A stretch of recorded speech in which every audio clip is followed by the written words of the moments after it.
бахархал гэхээр чи нэг за би нэг тим юмар бахархдаг, юм юмар бахархдаг гэд нэг юм материалдаг байгаа гэдэг чинь штэ. Тэгэхгүй би ч юм бол нэг ерөөс юм юу хөдөлмөрийн үнцэн юм лөө. Тийм. Яг би одоо нөгөө нэг өөр дээрээ бодоод ирэхээрээ би өөрөө яг хийсэн ямаараа л яг ингээ дараа нь бахархдаг. Миний бахархал бол миний хөдөлмөрийн үнцэн. За би энийг хийгээд артаа нь гарцсан биш дээ. Өмнө нь би ийм байсан. Дараа нь ийм болцсон гэдэг яг хөдөлмөрийнхөө үнцэнээрээ л бахархдаг. Тэгэхээс бол яг нэг амар нөгөөсөө нэр их орноор бахархдаг, юугаар бахархдаг гэл тэр бол байх л ёстой зүйл дээ. Зүгээр Монголын үзэл бодол. Хинч ямар ч хүний үзэл бодол. Гэхдээ яг миний яг өөрийн дотоод зарчим бол яг өөрийнхөө хийсэн юмны үнцэнээр бахархдаг. Миний бахархал. За намайг Анхуугийн Монголжгоо гэдэг. Би бизнес удирдлагын докторант чиглэлээр одоо шинжилгээ ухааны технологийн сургуулийн менежментийн сургуульд суралцж байгаа. Өөрийн гэсэн хэд хэдэн бизнестэй маркетинг стратегийн зөвлөх үйлчилгээний компанитай. За мөн дээрээс гоо сайхан эрүүл мэндийн бүтээгдэхүүний дэлгүүртэй Energy Cooker буюу энергийн тоогоо цаашин брендийг Монголын зах зээл дээр нэвтрүүлээд ажиллаж байгаа. Чинзэвийн бизнес эрхлэгч байна.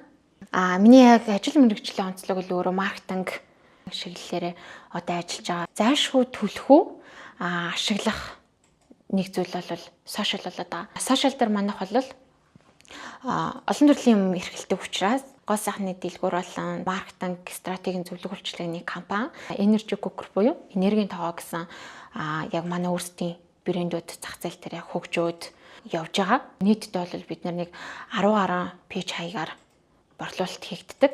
2 сайтаар сошиал дээр борлуулалт хийгддэг. Хэрэглэгч чинь за бэлтээр бараа бүтээгдэхүүн авахаас илүү сошиалаар захиалж авах нь хурдан болсон.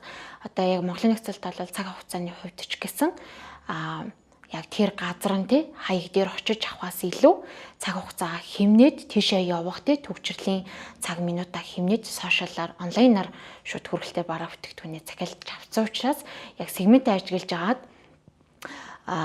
яг тэр нөхцөл байдал дээр тулгуурлаа бид нэр сошиал руу илүү төлөв ажиллаж байгаа. Би өөрөө бол ер нь брендинг чиглэл руугаа илүү судлаж явдаг. Тэгээ брендинг шинэ брендийг зах зээлд хоногшуулах ер нь бол яг зах зээл дээр гарцсан хүмүүсийн мэддэг болсон, завлэг болсон, уламжилт тасан бүтээгдэхүүнийг ер нь бол миний хувьд төдийлөн сонирхдаггүй. Тэгээ манай компаниас нэг онцлог бол шинэ брэндүүдтэй л хамтарч ажилладаг. Гол сайхны дэлгүүр дээр бол бид нар яг зах зээл дээр ороод ирсэн болон зах зээл дээр Монголын зах зээл дээр танигдаагүй бүтээгдэхүүнүүдийг төлхөө анхаарч манай маркетинг компани өөрөө зах зээлийн судалгаа хийдэг. За нөхцөл байдлын судалгаа хийдэг. Тийм учраас бид нар нөхцөл байдлын судалгаа, зах зээлийн судалгаан дээр үндэслээд бараа бүтээгдэхүүнээ сонгож борлуулалтаа хийдэг. Дийлэнх бизнес эрхлэгчид буюу худалдааны яам эрхэлдэг зайлч салбарын хүмүүс борлуулалт болон ашиг руугаа л анхаардаг. Энэ зах зээл дээр гарч ирсэн энэ бүтээгдэхүүн халаад байгаа юм байна энэ хүн болгон мэддэг юм чинь хүмүүс ингээ урсгалаараа энэ бүтээгдэхүүнээ худалдаа авчин гэдэг ч юм уу ялангуунаа борлуулалт хийж байгаа ч юм уу яг ийм бит борлуулалт хийж байгаа хүмүүс яг тэр үнээрээ фокуслдаг.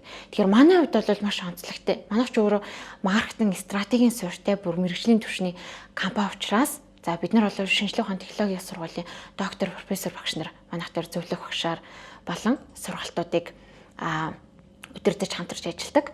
Тийм учраас манайх яг зах зээлийн судалгаатай, нөхцөл байдлын судалгаатай суурьтай ажилладаг учраас шинэ брендийг яг тэгээс нь эхлээд хөгжүүлэлт дээр нь зах зээл дээр брендийг танигдуулалт дээр нь ажилладаг. Энэ ч болохоор нэг талдаа бид нар илүү үнцэн рүү анхаарат байгаа байхгүй.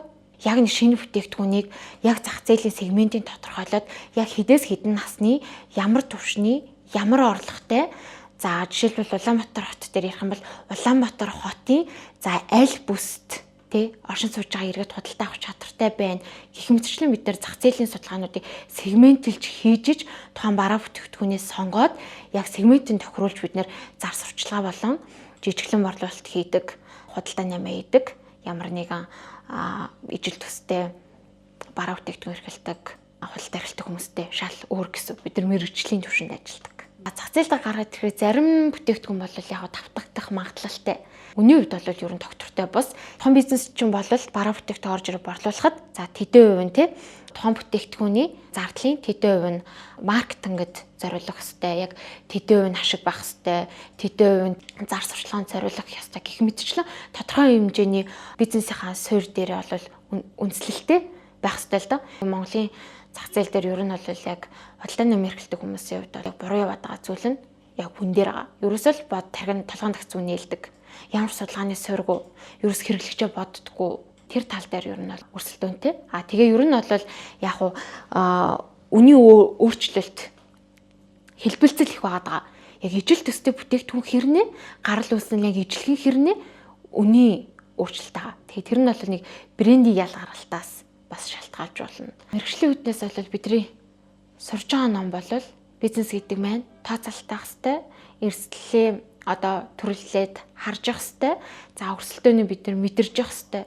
Тэгээ бизнесийн хамгийн гол зарчим багхгүй. Бизнесийн чиглэлээр сураад мэргэжээд гарсан хүмүүс бизнес эрхлэх. Эсвэл яг хар ухаанаараа амьдралаасаа гарч ирээ амьдрал дээрээ те шууд нэг бизнесмен болно гээл хараар 8 эрхлээд гарч ирж байгаа хүн ирээд асар их зүр байгаа, мэдлэгийн зүр байгаа, боловсролын зүр байгаа, харах үнцэг байгаа. Тэгэнгүүтээ бид нар чинь бизнес суурь, бизнесийн ёс зүй гэдэг юм биднэрт ордог. Бүхэл бакалаврт ч бай, мастерт ч бай, докторт ч бай бид нар зах зээлд гараад хүртэл яг ингээ хоорондоо бизнес эрхлэгчид бизнесийн ёс зүйтэй байх хэрэгтэй. Тэгэхээр нөгөө номоос сураагүй яг бизнесийн мэдлэггүй хүмүүс мань ёс зүйг шууд тэгж яваад байгаа байхгүй. Тэгээ тэнээр бол яг нэг бизнесийн ёс зүй гэж сургадаг учраас бизнесийн ёс зүйд бид нар өөрсдөө бараа бүтээгдэхүүн болон үйлчлэгээ сурчилж гаргаж ирэхдээ өрсөлдөгчөөгөө бид нар харлуулж болохгүй, өрсөлдөгчд нөлөөлж болохгүй, өрсөлдөгчийн бараа бүтээгдэхүүн болон өрсөлдөгчийн давуу тал болон сул талыг бид нэр дурдах ямар ч хэрэггүй. Энэ бизнесийн ёс зүйд бол байж болохгүй зүйл.